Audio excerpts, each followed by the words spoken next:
In today's video, I'm going to teach you how to create automated emails to use in workflows in Hubspot. Start by logging into your Hubspot account and looking at the main navigation. Go to Marketing, then select Email. This is the area where you build and manage marketing emails, including the automated emails that can be sent through workflows. Once you are on the email dashboard, go to the top right and click Create Email. Hubspot will ask what type of email you want to create. Choose Automated. This is important because automated emails are designed to be used inside workflows, where HubSpot can send them based on triggers and enrollment rules.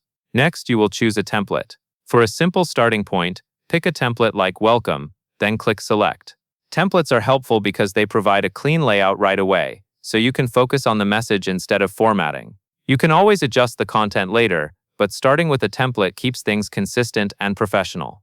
Now it is time to add the essentials. Enter a clear subject line that matches the purpose of the email. Keep it specific so recipients understand what the email is about at a glance. Then write your email body. Aim for a short, readable structure, with a greeting, the main message, and a clear next step. If you are using personalization, make sure the wording still makes sense even if a contact is missing a value, so the email does not read awkwardly. When your content looks ready, click the Review and Publish tab at the top. This is where you confirm key details before the email goes live for automation.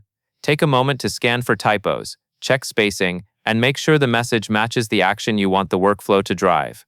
Then click Publish in the top right. Publishing makes the email available for use in automation.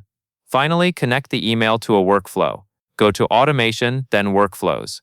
Open the workflow you want, or create a new one, then click the plus icon to add an action. Select Send Email, and choose the automated email you just created.